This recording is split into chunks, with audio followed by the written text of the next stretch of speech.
네, 우리나라 비만인 10명 가운데 7명은 본인의 체질량 지수를 모르고 있었습니다. 20대 여성의 마른 비만 비중 역시 아시아 국가 가운데 가장 높다는 분석도 있는데요. 비만은 어떻게 진단하고 또 치료할 수 있을까요? 건강 365에서 알아보겠습니다.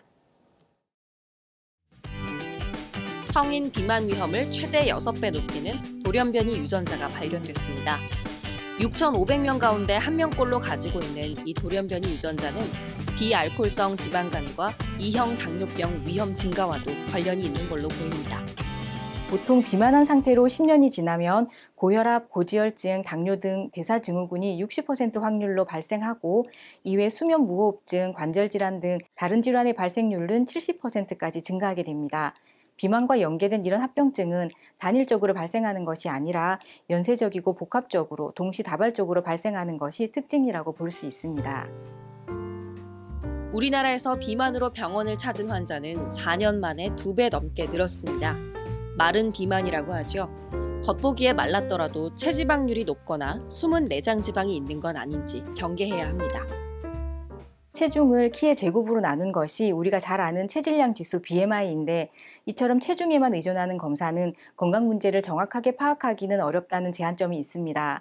체지방과 근육을 구별할 수 없어 체지방량이 많고 근육량이 적은 일반인은 BMI에 따라 정상으로 구분될 수 있어 일명 마른 비만을 놓칠 가능성이 있습니다. 그래서 허리둘레 치수를 추가하고 각자의 지방, 근육, 골밀도를 보완해서 확인하는 것이 필요합니다.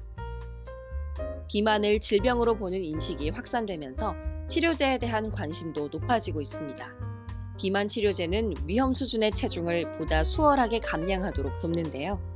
다만 짧은 기간에 큰 효과를 보기 위해서 오남용하지 않도록 조심해야 합니다. 비만의 기본적인 치료 방법은 식사치료, 운동치료 및 행동치료입니다. 체질량 지수 25 이상인 환자에서 이런 비약물 치료로 체중 감량에 실패한 경우에 약물 처방을 고려하게 되는데 비만 치료는 두 종류로 식욕 억제제와 음식이 흡수되지 않게 하는 지방 분해 효소 억제제가 있습니다. 최근에는 비만은 아니지만 미용 목적으로 복용하는 경우가 종종 있는데 특히 식욕 억제제는 의료용 마약류로 오남용해서는 안 되는 약이기 때문에 의사와 상담하여 처방을 받아서 복용하시는 것이 좋겠습니다. 유럽 비만 연구협회의 연구에 따르면 청소년기의 비만이면 중년기에 고혈압에 걸릴 위험이 큰 것으로 나타났습니다. 연구팀은 청소년기 체중 관리가 중년기 고혈압 예방에 도움이 될 수 있다고 제안했습니다. 건강 365였습니다.